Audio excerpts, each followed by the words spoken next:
Sales personnel sa umaga, bikini kontesero sa gabi. Yan ang eksena ni Prince J ng Valenzuela. Mga customer niyang Becky, kung ano-anong strategy, maiuwi lang ang binata. Alamin ang kanyang maiinit na karanasan. Dito lang yan kung saan nagsisiksika ng mga wild at guafu. WTFU! Ano hindi mo makakalimutang encounter mo sa bakla habang ikaw ay nagtitinda ng mga plastic? May customer po doon. Ang binili lang po niya is laundry basket lang po. Which is, item ko po yun. Magaan lang po yun kung tutuusin lang. Tapos nagbatid pa po siya sa parking. Okay, nung hinatid mo sa parking, sumakay ka sa kotse. Kailan ba ang day off mo, Prince J? May donut ako dito sa bahay, may butas. Kainin mo naman.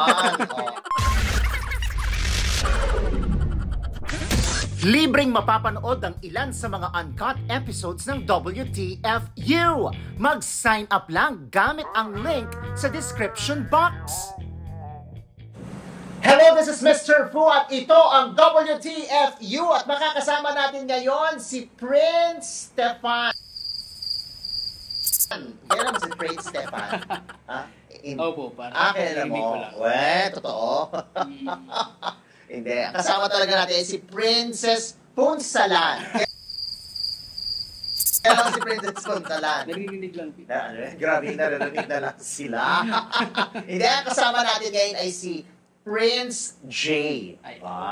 Prinsipe ka ba talaga? Opo. Talaga. Prinsipe ng kahilingan. Kilala mo si Prinsipe ng kahilingan? Prinsipe ng ano po? Ang luluma ng mga reference ko. Hindi, itong si Prince J ay nagtitinda ng itlog. Sometimes. Ilang itlog ang binibenta mo? Isa o dalawa? Kulang kailangan isang dosena. Isang dosenang itlog. Para sobra. May bumili na ba na 2 itlog lang ang binili? Ayaw gusto 12. Hindi, si Prince J, anong pinagkakaabalahan sa buhay? Ikaw ay nagtatrabaho. Sales po. Sales. Tapos sabi ko na nga ba, bibenta ka nga ng itlog. Sales po. Sales, anong binibenta? Sa isang mall po ako, nasa po ako sa plasticware at kitchenware po. Talaga. Gano'ng katagal ka na dyan sa trabaho mong yan? Magto 2 years pa lang po nitong September. Ano hindi mo makakalimutang encounter mo sa bakla habang ikaw ay nagtitinda ng mga plastic? May customer po doon. Ang binili lang po niya is laundry basket lang po. Which is, item ko po yun. Magaan lang po yun kung tutuusin lang. Tapos nagbatid pa po siya sa parking. Okay, nung hinatid mo sa parking... tinanong niya muna ako, gusto mo ba mag-Jayco tayo? May Jayco po kasi doon sa pagbaba ng car. So, yun po. Pumayag ka naman? Hindi naman po ako pumayag kasi bawal po sa amin kasi yun. Pero siya po kasi nang ulit dinaan niya po sa Jayco. Tapos, bumili po siya. So, sumakay ka sa kotse? Hindi po. Bumaba lang kasi kayo? Kasi yung parking po namin sa baba, may Jayco po doon. So, dumaan po kami doon. Kahit sabi ko, ayaw ko. Pero kaso, siya po kasi. Sabi niya, mabait daw po kasi ako. Tapos, yung misteryoso, ganyan. So, misteryoso! Kasi yung mga tinginan daw po kasi, yung mga, yun nga po, kahit sino naman po sa... Kasi nakikipagtitigan ka sa kanya. Which is part po ng trabaho kasi namin. Ang makipagtitigan? Hindi po, ang ngumiti. Ang ngumiti po, tsaka makipagtitigan. Naku, pa kayong titig mo, parang feeling ng bakla, inuhubaran mo na siya. Hindi po, pero iba po. Tapos, pagpunta sa donut, yun po, bumili siya ng donut. May butas o wala? May butas. May butas. Tapos, isang drink. Anong ginawa mo ron sa butas ng donut? Kinain ko lang isa. Tapos yung dalawa, binigay... Opo. Tapos yung dalawa, binigay ko sa guard. Sabi ko, sir, sa'yo na po ito. Kasi baka magsumbong baka sabihin. Kaso... after nun, anong ganap? Kumain lang kayo ng donut, kinain mo yung donut na may butas. Tapos sabi niya, akin na number mo, Gcash ko sa'yo yung tip ko, gano'n. Sabi ko, may tip pa po, okay na po yun, ganyan. Sabi niya, hindi. Kape, chumacharot kape. Ikaw di magaling ka rin sa mga pag-drama-drama Hindi kasi syempre po nakakaya na kasi, syempre, nagbigay na po siya. Yun na po yung parang... so in short, nagbigay pa rin siya ng Gcash. Magkano ang tip? 500 po. 500. Uy, in fairness. Tapos, yun, nagte-text po siya. Hanggang ngayon? Hindi na po, di ko na po nire-reply. ano lang po, Kasi wala na siya. kamustahan lang. Tapos, wala Ano, po. ganun lang? O nag-ano ka, pumunta ka sa bahay niya? Wala na pong ganun. Ah. Hindi na po umabot sa ganun. Ano lang. Ano? Kasi nag-text siya eh. Ay, sir, kamusta ganun? Ah. Ano lang po ako. Sino po to? Ganun. Tapos nagpakilala siya. Tapos sabi ko, okay po sir, thank you po. Balik po kayo sa mall namin. Thank you po. Paano ko sabihin niya na may donut dito sa bahay, yung may butas, kainin mo, pupunta ka. Hindi po. Bakit naman? Day off naman. Kailan ba ang day off mo, Prince J? May donut ako dito sa bahay, may butas, kainin mo naman. Tsaka, kailangan daw ng Bavarian na, Flavor? Oo. Hindi, sabi niya kasi, yung donut ko dito may butas lang, pero walang Bavarian na, cream. Gusto daw niya malagyan. Lagyan mo daw. Yung 500 daw, budoblehin niya. Yun lang po, kasi siguro, siguro na-assist po siya na maayos. Kaya, Nasa ano? na-assist po siya Na-assist. Oo, talaga. Yun, natin po ng maayos sakyan. Okay. So, isa lang yan sa maraming mga bakla na pumorma sa'yo sa mall. Opo, isa lang. Isa lang yan. Pero sumasama ka. May mga, maliban dyan sa nagpakain sa'yo ng donut na may butas, may mga sinamahan ka pa mga bading. Mga event lang po. Kunyari, anong ginagawa mo sa event? Kunyari, may bikini event po sila. Sama po ako. Tapos, may bikini event? Opo. So, ka magbibikini ka? Opo. So bikini model ka din? Hindi na mo, sometimes lang, lang. Sumasali ka sa mga, lang. sumasali ka sa mga pageant? Opo, kumbaga parang ko siya, sideline mo? Sideline sa, yun kasi, total, ngayon po mahaba yung oras ko. Sa bagay, nung nagtrabaho po kasi ako doon sa pabrika, na ko na rin po siya, na gagamay ko na. So tagal mo na nagpa-pageant? Opo, way back. Kasi pabrika pa yung pinag-uusapan natin, ang tagal na nun. Way back 2018 po. So, talaga. ngayon po kasi may mga nag-aano pa po sa akin. So, kahit ayoko na rin po kasi. Ayun, maarte pa. Hindi kasi, syempre, yung pamilya ko against din naman po. May asawa ka na ba? Hindi po, yung pamilya ko. Yung parents mo, ganyan.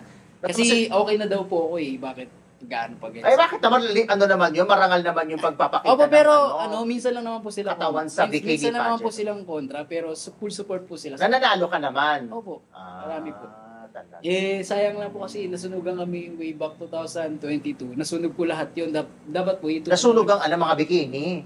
Opo, pati yung mga sash, crown po, nasunog po lahat. So, after nasunog po yun kasi yun. Nasunog yung mga gamit? Opo, into na sana talaga ako. Sabi ko, ito na siguro yung time na siguro, graduate ka na. Ganun. Kasi, tapos ibigay na lang sa iba kasi parang help mo na ganun. Kaso, biglang may kumontak sa akin. Kasi, may mga naninanayan kasi ako sa contest na sila po yung nagko-contact sa akin. Jay, sali kasi ganito. Jay, sali kasi ganito kasi may bayad to, ganyan. Ganito lang gagawin mo. Sige po. Tapos hanggang umaba na lang po yung connection. Hanggang yun, mapunta rin ako dito.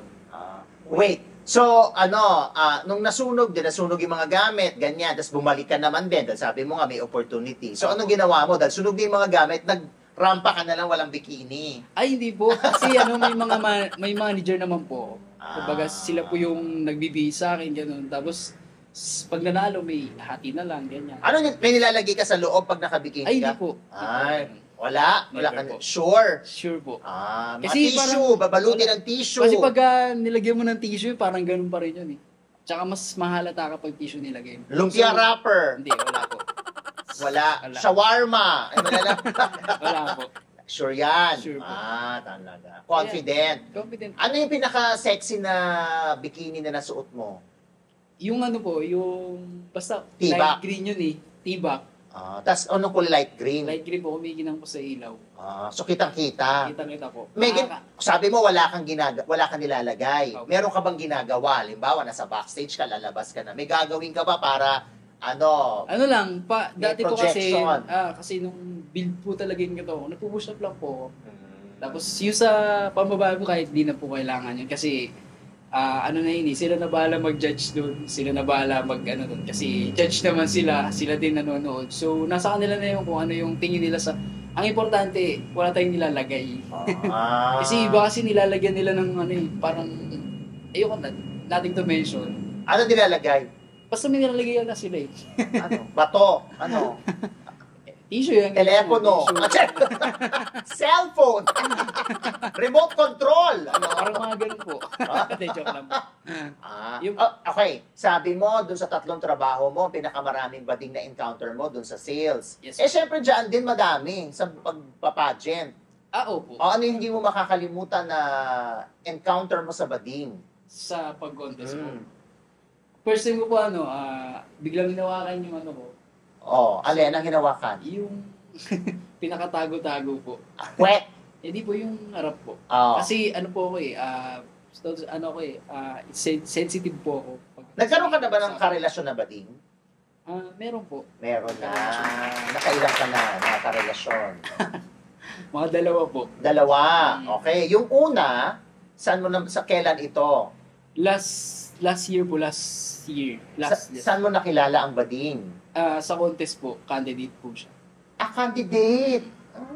So nakabikini rin siya. Opo. So kaidaran mo, ganon? Opo, kasing edad po. Niligawan ka, ganon? O nagkaramdaman lang kayo? Yung una po, 22 years old po ako. Sino naman yung bakla? Saan mo naman nakilala? 3 years po kami nun. Matagal. Na ibang bansa lang siya. Kaya kayo nagkahiwalay. Opo. Saan mo siya nakilala? Sa inuman po. Ano pa kasi ako parang pagka broken, gano'n. So, tapos parang lasing-lasing ka pa. Lasing-lasingan School of Acting. Siya po lasing-lasingan. Kunwari, lasing na. Tapos, imas-imas, plancha-plancha. Tapos, yun na. So, ikaw, kung makikipagrelasyon ka sa bading, anong gusto mo? Kaedad mo, ganyan din. Buwarta, ganyan. Sa akin po, wala naman po akong pinipili sa relationship. Kasi, lagi ko nga pong sinasabi pagka kumokontest ako, maging pantay-pantay lang tayo sa pagmamahal. Kasi, hindi natin alam, straight ka, magkagusto ka sa gay, ganyan, di ba, na-judge na po tayo. Pero, lagi nating sa isip na ang pagmamahal kasi is nandyan lang talaga siya.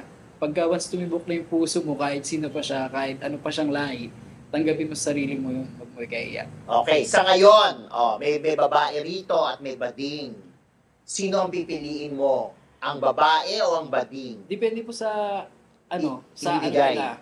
Kasi kung yung babae po kasi na yun is, nasa kanya na naman po yung gusto ko, pero napakababa po ng mindset niya, siya marunong makaintindi. Siyempre, lagi mag-aaway. Yung bading naman po, ganun din siya. Pero, depende po sa ugali, meron po silang dalawa. So, ngayon, hindi kayo naghahanap, gusto ko ngayon bading na ang karelasyon ko. Di po, depende na po kung ano po yung dumating sa akin. Dahil dyan, may sorpresa kami sa iyo. May darating na bakla. Sandali lang. Halika na. Dahil dyan, sagutin mo na itong mga katanungan, ha? Okay, boss. Okay. Teka, may kamukha ka bang artista? May nagsabi ba sa'yo na, kamukha mo si ganito? Dito kasi dati kasi chubby po kasi talaga ako, sir. Nag-gym lang po talaga ako. Then, natatawa ako kasi may isang customer. May ka-work kasi ako. Shoutout sa basta may mga ka-work kasi ako na pre, kamukha mo si may kamukha artista. Sabi ko, sino? Syempre mataba pa po yung miss nyo noon. Tapos, basta mataba po ako. Ngayon kasi medyo pumayat ako ng konti. Si Bayani Agbayani daw. Wow! Ayun! Oo nga! Pag mataba, yung in fairness! Pero, yun nga po, di ko, syempre. Napumayat kasi na daw. Tetchi Agbayani na. Hindi, may nagsabi sa work ko, Wawi Di Guzman. Ay, Wawi ba yun? Wow! Wawi Di Guzman. Daddy Wawi Rojas. Charot! Saka si Gardo Versosa po. Pagkalabas po talaga yun. Gardo Versosa. Baka more of, Kylie Versosa. Hindi, Bayani Agbayani, yes, direct. tapos yung... Kasi... Sino yung pangalawa? Sorry, nakalimutan ko. Wawi de Guzman, yes, light. Tsaka yung pagka manipis po talaga ako yung mukha ko. Si Gardo Versosa daw. Gardo Versosa. Hindi ko masyado nakikita yung Gardo. Ano po? Ikaw, direct, may nakikita ka bang iba? Bayani. Bayani, di ba? Bayani. Meron pang Gandong Cervantes. Wow! Kaya naman si Gandong Cervantes. O, di ba? Basta, i-google mo na lang. Yung mga bakla kilala si Gandong. Sige, dahil dyan, sagutin mo na to, ha? Briefs, boxers, o wala? Boxers. Bakit? Ma-presko. Okay. Naging baby ka na ba ng bading? Yes po. Yes or no? Nakiliti ka na ba ng bading? Ay, opo. Saan? Pinakakiliti ko kasi kilikili. Anong pinangkiliti? Dila. Monay, pandesal o hotdog? Hotdog. O yan, dahil dyan. Kailangan mo na hubarin yung shirt mo tsaka yung pants mo at ipakita na ang hotdog.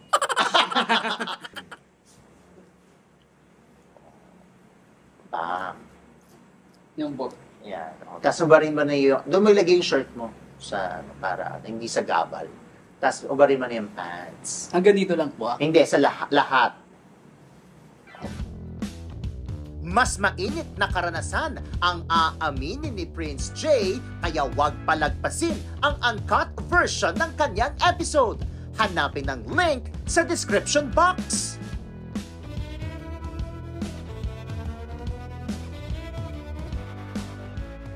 Tapos, binabati ko pa lahat nung ka-work ko. So, nakita nyo na ako dito. Siyempre, binanggit ko naman to. Pati yung sa mga manager ko po dyan, nanay-nanayan, then sa mga kontesero ko po, yun. So, pasensya na. Hindi, yun po. Then, thank you po. Dahil kamukha mo si Bayani Agbayani, dapat mag-8-8 ka. Maraming salamat naman po sa inyong lahat. Huwag kakalimutan mag-subscribe sa WTFU sa YouTube, Facebook, Patreon, at syempre sa channelfu.com. This is Mr. Fu. Ganon! Top o bottom? Ano ba dapat sa tao? Pinapamuka, pinapalunok, pinapatyan, o pinapadibdib? Sa akin kasi Ano yung pinaka-wild na selfie video na nagawa mo?